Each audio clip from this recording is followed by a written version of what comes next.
Hey guys, this is Woodworker Royer, and I'm back again with another installment of the totally free heavy-duty pallet wood and stainless steel bench vise. Watching a Project Farm video on bench vices. Workbench is what I meant. So, I am actually going to install a bench vise on this, which is kind of part of the reason I was watching that video, because, finding the best one is nice. I'm not going to spend $1,500 on the Fireball tool. I know that one's the best, but I don't have $1,500 to spend, and I don't want to spend like more than an entire paycheck, almost a paycheck and a half. I'm not going to do that. I would love it. I think it's the best designed bench vise that has probably ever been made, but I'm not going to do it. So anyway, yeah, that one was incredible. When Fireball Tool put that video out, I was like, okay, why do these other guys even exist at this point? Like, why has nobody come up with this? And why are we putting up with all these other ones that are just breaking it? Like, whatever. It's just, I don't know. Anyway, so what I'm going to be doing today is taking apart the pallet. I got one pallet from work. I don't think it's going to be enough to do this project totally. I'm going to be looking at how many boards I need to do this in two different ways. I might be doing a little bit bigger base than I was expecting to. Just kind of be more because I can than anything else. But we'll see. I don't think I'm going to do that because I don't really want to go through all the work of doing that. I don't know what I would do to like plane these and everything, and I don't know if it would work without planing them. So anyway, we'll see what happens. But for right now, I'm just removing nails from these. But before I do that, I'm going to show you what I'm actually doing here, which is I have a piece of cardboard here that was flat, and I bent up the sides and taped them. So I've got this little cup around the foot here, so that whatever I do, there we go, whatever I do will kind of stay in this. And not go falling on the floor or whatever. I was going to just put a bucket under it, but it was like, well, I can't just hang it out. It's got to be right beside the leg, right beside something. So I was like, well, I can just build a bucket around it. So I did. And everything that I've used so far it's worked flawlessly. So I expect it to. Emptying this is not going to be fun, but that's a problem for probably 20 minutes from now when I'm done with all these nails. So sit back and relax and enjoy the hammering. Probably won't be a whole lot of talking.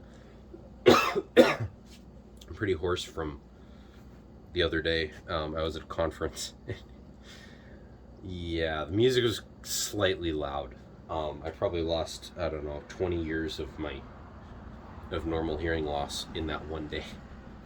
Anyway, such is the rigors of youth conferences.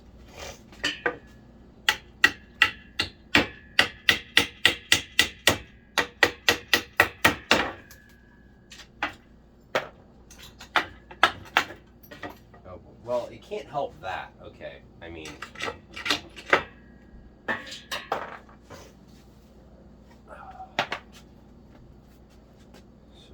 in there. Got a little nail punch here, nail set. I'm just kind of figuring out where everything is. Okay, thing. No. I'm not going to put up with that. You're going to come out of there. I don't care what happens here. You're leaving. You're leaving here. Okay, there we go. Okay, well, it just bounced out of the thing. There's definitely going to be... oh, wow, I need the camera to pull that out now. There's definitely going to be casualties, especially if I do that. These boards were very, very not excited about having nails in them, apparently.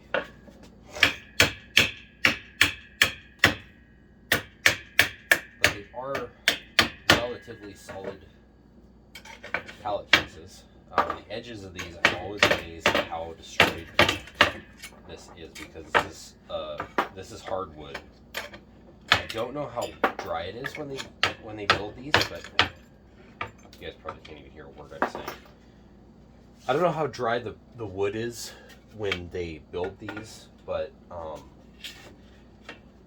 it's very splintery by the time I get it, so I don't know what that means.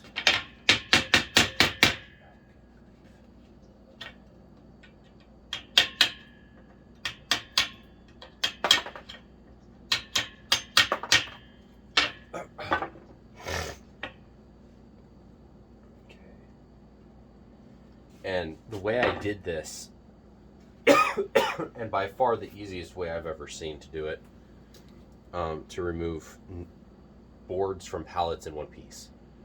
The fastest way to do it is just to cut along the rails and just cut the slats into short pieces. Now, if you're doing something you only need short pieces, that's the best way to do it, because you're going to cut off a lot of these splintery bits at the end. The problem is, you know, that's all fine and good, but the problem is if you do that,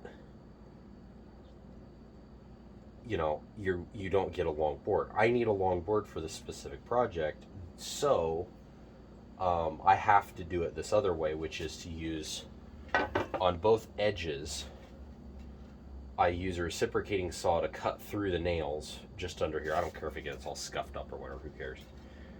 So I do that on both sides, and then in the middle, I just basically use a hammer and I pound it out. Usually the middle has, you know, 2 or 3 screws, or nails or whatever. The ends generally, at least on this pallet, have like 8,000.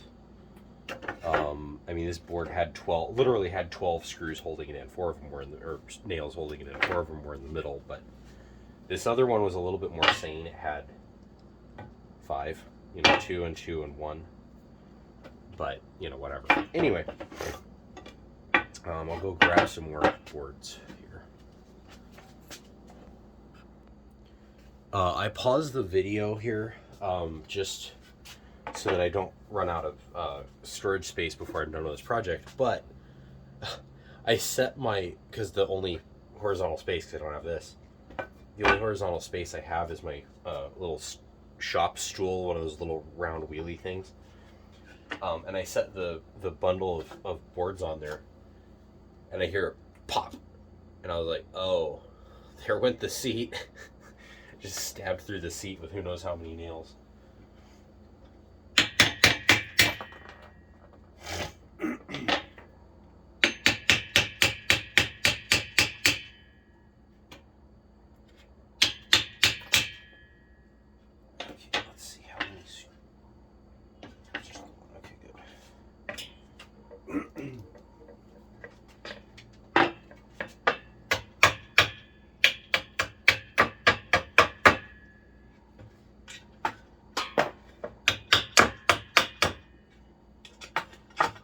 It's interesting.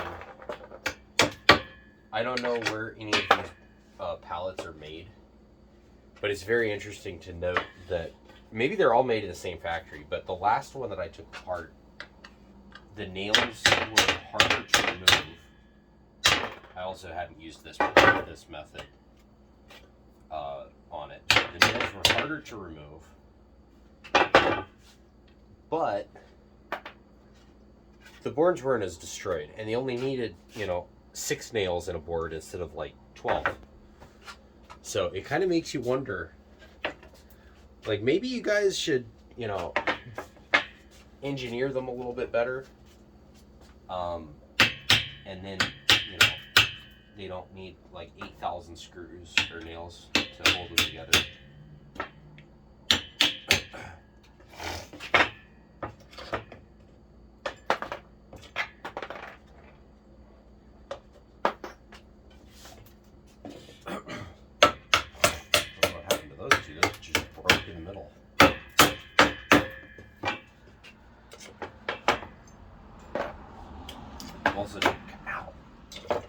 trying to not,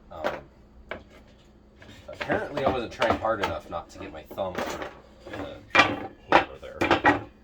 If you ever smash your thumb or part of your body, what you do to it doesn't completely prevent it, but to prevent a blood blister is you actually apply a lot of pressure to that part of your body. And it generally seems to stop that. And you just do it for, I don't know, 30 seconds or something like that. And it seems to mean that that doesn't happen. I don't know how I figured that out or what possibly made me think, hey, I should probably apply a lot of pressure to that to make it not do. I don't know. But I figured that out when I was younger, and that wasn't anywhere near 30 seconds, you know. But anyway, figured that out when I was younger, and it's worked ever since. So, just, you know, there's your tip for the day. If you hit yourself hard enough to create a blood blister, you can kind of mitigate the problem a little bit, or not the problem, but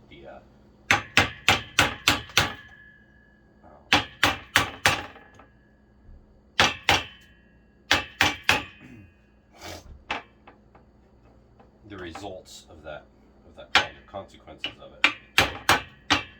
Okay, speaking of problems and consequences, I'm using a mill-faced hammer on the nail set. I don't recommend you do that. This happens to be the best hammer I have, though, so I'm using it as opposed to the equally mill-faced one that I have that is kind of homemade. That's not as good. Doing this. I wish I had a metal detector thing. That'd be really nice right now, but I don't have it, so won't be using that. Now this board I think is hardwood, but it does not feel like it. It is very, very, very light. So we'll see. Not hardest yet.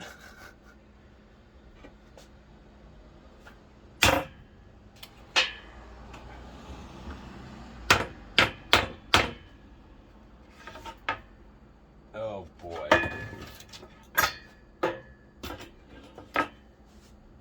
What in the... Oh, wow. This board is recycled from another pallet. There's two nails facing this direction, and there's two nails facing the other direction.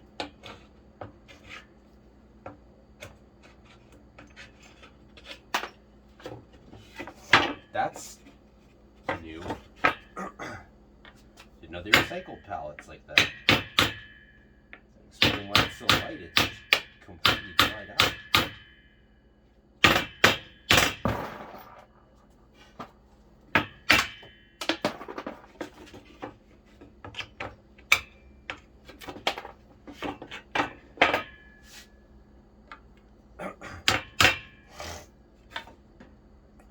I hesitate to recommend something, but I think if you had them, it might be a worthwhile idea to use a roller pin punch on these. Or maybe not a roller pin punch, but like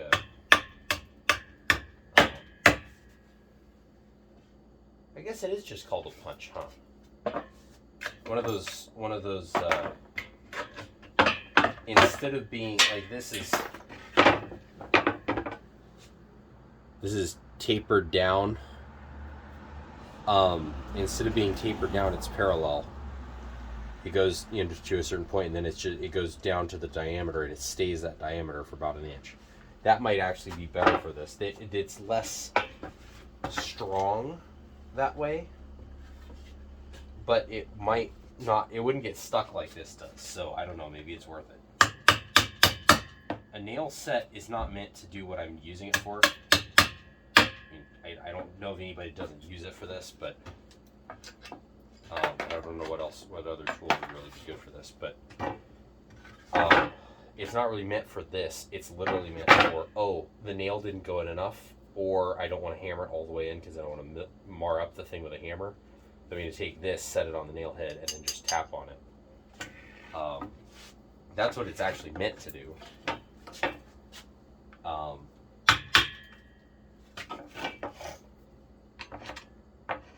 oh, we found our first issue here, guys. This guy, when they did whatever they did to him, they just cut him off at an angle and hammered him back in. So I'm going to try and undo the stupidity that happened to this guy.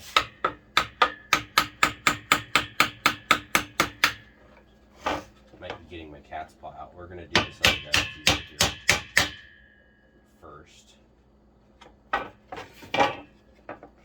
And whenever you're doing this, always use, always anyway, but always use eye protection whenever you're doing anything like this. This is, you don't want to lose an eye over this. Seems like I said that the last time we did this.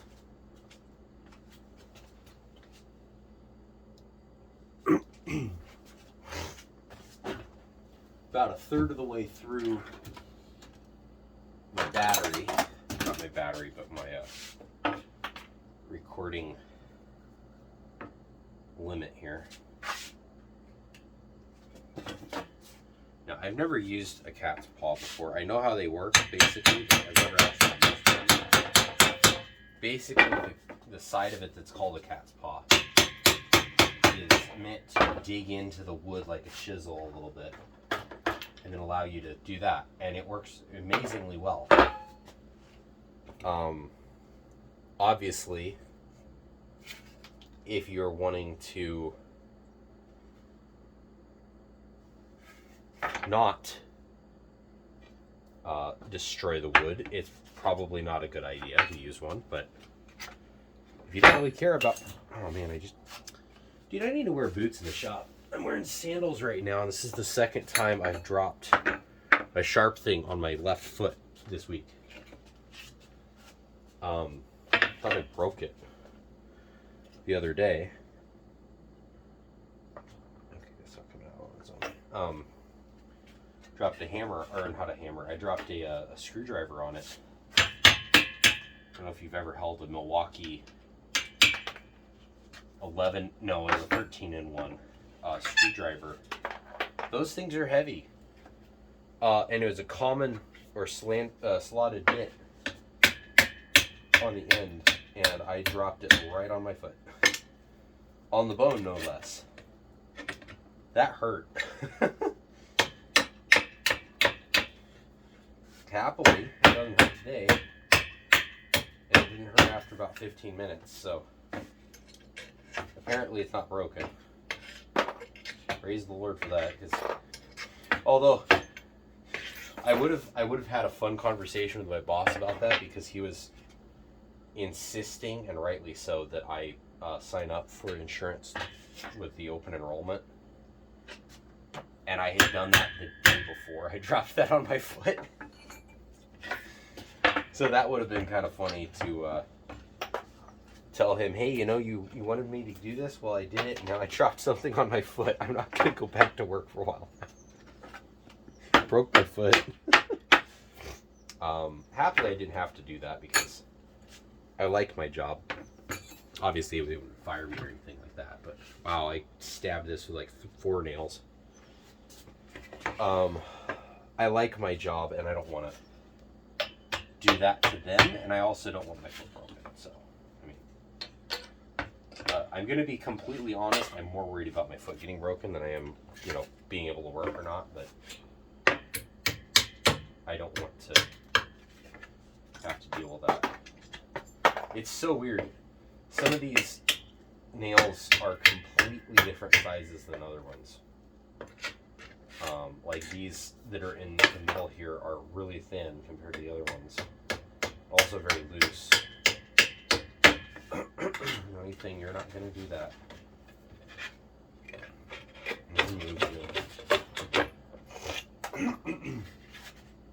This little bucket here might stay. It's very, very useful. Okay, there's that guy.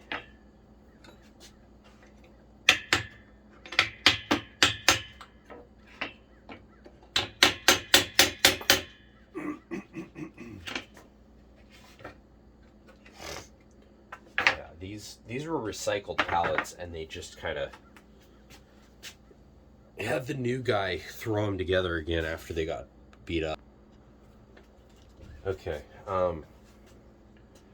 so got another batch of these guys. Probably ought to be wearing gloves for this. My tetanus shot. Whoa!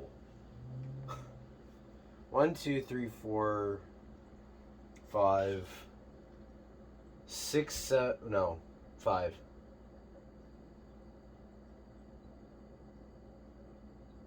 And 8 holes. And 2 places where something happened and it looks like a nail head was there, but there's no hole. So I don't know what the story is with this guy, but it led a hard life.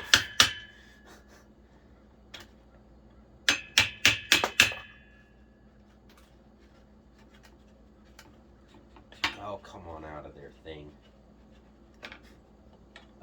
Twisting and pulling at the same time seems to work pretty well.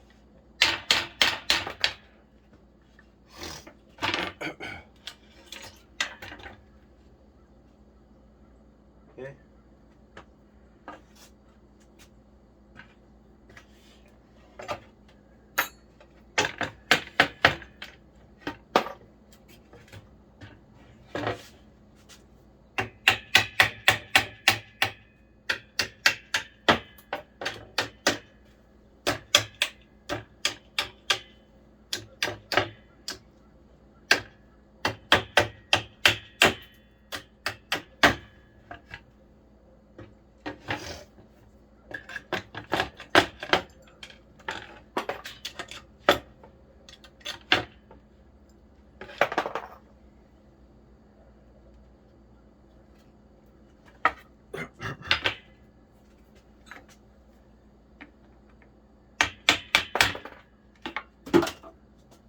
Oh, that's going to be fun to get. Okay, wait a minute. I have... Dun dun dun! Menards purchase. You better work thing. I'm going to be very disappointed in my $4. There you go. Worth it. That is absolutely worth $4. Not the greatest magnet in the world, but like it worked, so... I didn't have to try and deal with me, I believe. Some of these boards are just destroyed.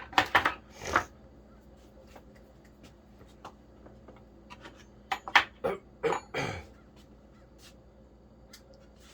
this the one with the goo on it? No, not good. Here's the next one. It's also not the one with like 4,000 nails. That will also be the next one that has goo on it. Speaking of goo, I'm going to take the 2 seconds it takes to not only bump the camera and bother you guys probably, but... Oh, and throw a pair of glasses in the back. Unfortunately, those are not magnetic.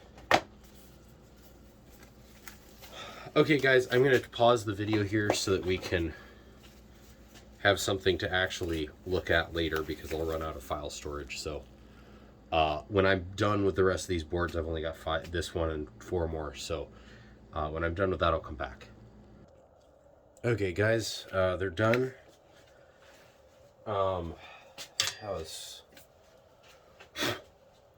not more work than it was worth, but it was quite a bit of work, more than I thought it would be. There is a definite and I think legitimate reason for just slicing off the ends of these. And the 2 reasons I say that are, one is speed, but that's not that big of a deal. Except for when it isn't. When it is, I mean. One is that these cracks generally stop about 3 inches in the board. But the really bad stuff is only there in the rail that goes across here, generally. Because that's where they put the nails in it. And then, so, same thing on this side. I mean, he's going a lot further, but it's still the work during that. Same thing here, same thing there. generally speaking, these boards are completely abused, and it just makes it difficult to really use them. But if you want to, they're there for use. Again, if you can find them, because most places want to recycle them or send them back to somebody or something or other, and they reuse them 14 times, and they end up, just becoming splinters by about the third. And then after that, it's just a hazard for the poor Walmart person that has to deal with it. So we're not going to be doing the way that I was expecting, or that I was thinking about today, because these are way, way too rough. And they're all different sizes. But this is what I got out of basically one pallet. I got 3 boards from another pallet. So right here, you've got your edge. I want it to hang out. I want it to go to exactly the edge of the upright here. Edge of that all the way over to the edge of that back one. I don't know if I want it to hang over like this bar is or not. Maybe. But I'm not going to be doing it this way for obvious reasons, because that is a lot of air gaps.